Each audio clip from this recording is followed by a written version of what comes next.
Hey, what is it, be sexy beast? GhostSickness Tristan here, and I'm here with Harrison or Lurka, and today we're going to be doing some ghostly advice. Absolutely. So he actually has a YouTube channel. I'll link in the description below. He's one of my longtime subscribers. And today we're going through 3 awesome emails on ghostly advice. So can you please leave 1,000 likes on this video? I know it's a little bit late. My computer's been having some issues, stuff like that. And I am going to be doing one this Saturday. It's going to be absolute fire. We're going to get right into it. Hey, Tristan, let's hope I spelled your name correctly. Do they fucking know that like some of them have been spelling my name incorrectly? Previously on ghostly advice. Hey, Tristan. Mission failed.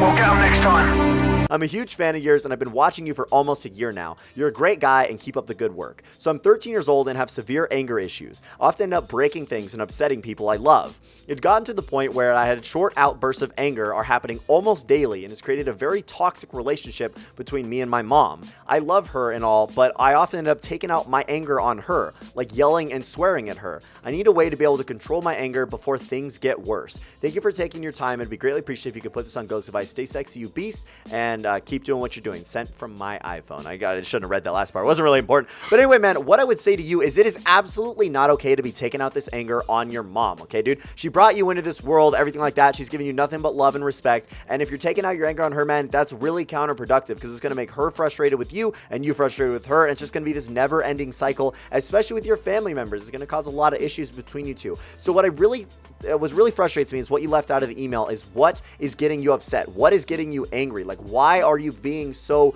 upset? Is it school getting to you? Is it, video games, something as childish as that? Or is it something more serious, like a lot of drama and stuff like that? I don't exactly know. You didn't end up telling me. If it is something as simple as video games, man, just put the video game down, go for a walk, grab a stress ball, something like that. Take a bath. I know I have a lot of stress release techniques that I personally use, just to relieve mild stress. I don't like stress out super hard anymore like I used to, but I used to be super upset, with rage and everything like that. And I would used to break stuff like you do. I ended up breaking a monitor one time and ended up paying my mom back for it. And ever since then, I haven't broken something physical pretty much out of anger because it's just not the way to go because shit's expensive, man. And that's really never something you should do. So definitely go like on a walk, go on a drive. I mean, you're not old enough to go on a drive, but you know what I mean? Go on a walk, take a bath, something like that. That's how I get over your anger, man. If it does come to it, you may have to go to therapy because again, and talk to your mom about it because there are ways of overcoming this, but just keep in mind, whatever it is, it gets better and it may not be the biggest deal ever. What do you think, Harrison? Yeah, I agree with you. Like, you haven't mentioned you've been like looking for help and like you came to Tristan, which is like a step, but like, your mom loves you, and I'm sure she doesn't love being yelled at. So if you just talk to her about getting help, she'll definitely, want to take you to get that. And also, with what Tristan said, stress relief, put a rubber band around your wrist. Every time you do something, like release your anger in a way you don't like, you just pull it, snap on it, That's really all I have to say about that. Right. Yeah, nothing too crazy. I don't want you like cutting yourself or doing anything super, negative and hurtful like that. Honestly, there are a lot of positive ways you can relieve this stress. And seriously, what's getting to you, and just don't ever let yourself take it out vocally on another person. If that means you have to scream into your pillow or something like that, I get it. If you have to, go outside and yell and rage, I also get that. But try to work on it and just know that it isn't the biggest deal ever. All right, man. So I'm getting to the second email for today. So, hey, Tristan, I'm 16 years old and I'm a virgin, ... I'm nervous to have sex and my girlfriend isn't a virgin. I'm scared she won't like my size and I might screw up during sex. I know she wants to have sex or do something on homecoming night. I fingered her and she really liked it. Could you please give me some advice on how not to be nervous about my size? Thanks. I know you, man. So, dude, you're 16 years old, man. So you've gone through at least most of puberty, most likely. So you shouldn't be, incredibly small or anything like that or super worried about your size. I guarantee every guy watching this fucking video has looked up the average size of a penis, which is about 5.5 inches. All right. So that's usually about at 5 to 5.5 inches, right? So, obviously you're going to compare yourself to that, whatever. You didn't say exactly that you're small or anything like that. That may be the issue going on here. But again, the main thing you're worried about is the fact that she's had sex before and that you haven't. So you're worried that she's going to compare you to the guy or guys that she's had sex with in the past. And keep in mind, man, there are a lot of people that women have had sex with before you. Not always, like, not always. But anyway, like, people compare people to other people, and that's totally fine. And what you need to know is it's not a big deal. And if it is a big deal, no pun intended, then you need to drop this bitch, honestly. Like, if you pull down your pants and she's like, is that it? And she's like laughing at you and shit like like that. Get the fuck away from this girl. Get her gone, man. Seriously. So I understand that you're worried about performing and stuff like that. And like me, I thought I was going to be decent my first time having sex. I was like, yo, like I've prepared my whole life for this. I'm ready. And I sucked. So you know what I mean? It happens. It's not a big deal. She'll get over it. You'll get over it. It's not a big deal. The thing you need to know is it's just about you two exploring each other, having a good time, and also relieving stress, kind of like mentioned in the last email. So your size really isn't that big of a deal, man. It's all about pleasing her. That's what women really care about. It's not about like how big your dick is or anything like that. It's just, you know, are you good in bed? Are you good at techniques? Are you pleasing her, you know, rubbing her clit, stuff like that? That's we could go more into depth, but like I've already been demonetized by this point. I don't really give a shit, right? So anyway, man, that's really what I would tell you. Don't worry about your size too much. You know, you just got to rock what you have, man, because you really can't do anything about it. Focus on making yourself look better, maybe hitting the gym, stuff like that, things you can control. What would you say, man?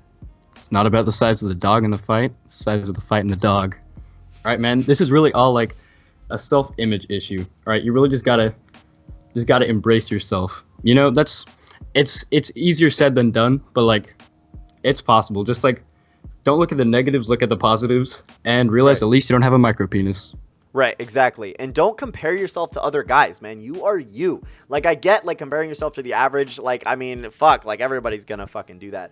But again, man, what you need to understand is she's not gonna care too much. It's okay. She doesn't care. It's totally fine. And it's really not a big deal to women. And if it's a big deal to you, it's gonna come across as a big deal to her. And that's really gonna turn her off more than the actual size of your penis, right? A girl's not gonna be like, oh, man, he's not fucking 9 inches long. Like, not having sex with him. That ain't happening. So, really, man, there's nothing you can do. So I would just have sex with her and enjoy her and have a good time and stuff like that and make her happy and make you happy, right? If she flips shit about it, then she's not worth it. Simple as that.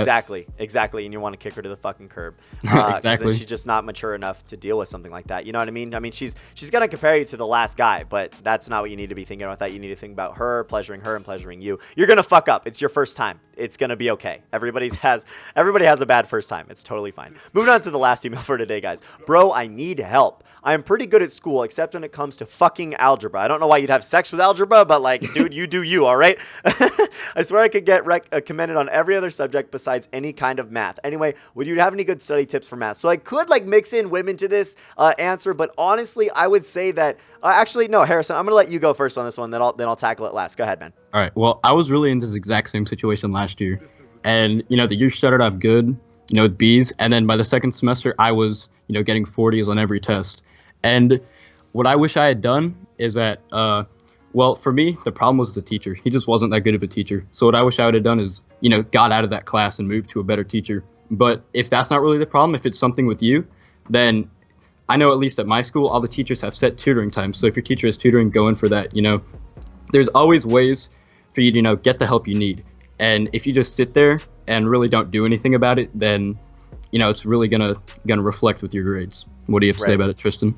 Right. I would say, you know, personally from getting, you know, grades in school and trying super hard at high school and everything like that, as well as college, always take notes. Right? Even if you don't understand the situation, like take notes, write down the examples, like what they did and what they went through it. Every teacher has a different teaching style. And honestly, it's really hard. You know, let's say you've grown up with a certain way of learning math your whole life, and then you get to high school or something, and this teacher teaches it an entirely different way. You got to learn their teaching style, and you have to just cope with it. You know, like what Harrison was saying, you may have to take another teacher if that's really that dramatic, but it's most likely on you, no offense. And so what I would say is, you know, definitely pay attention in class, right? Don't goof off, don't fuck around on, especially on a subject you're really struggling in. You should make that your top priority. Like for me, English was like my number one hardest subject, and I've always struggled with it and everything. Like, not like struggled to like like even do papers and stuff, but to get A's in the classes, right? Because that was always my thing. Yeah, so honestly what I did was I would always take notes. I was learning the teacher's teaching strategy and kind of pay attention to it. I would also study with friends, man. I would rather study with friends than a tutor.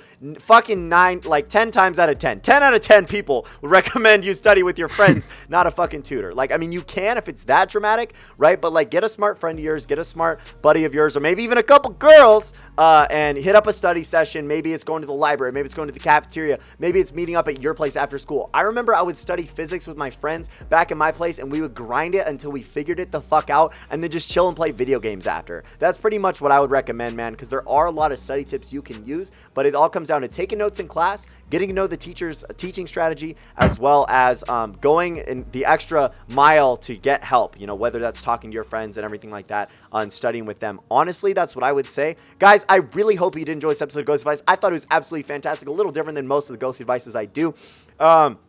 Please go check out Harrison's channel. It'll be linked in the description below. Harrison, any last words for the lovely, lovely over 100,000 subscribed people seeing at least the video title pop up in their subscription feed?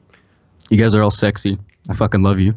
You are, and he's one of you. So I really hope you did enjoy the video. Leave a fucking like on it. Let's smash 1,000 likes. I got another Ghosty Advice coming on Saturday. It's going to be fire. Stay sexy, you beast. I'm GhostSickness. I fucking love you guys. And I'm We're out. out.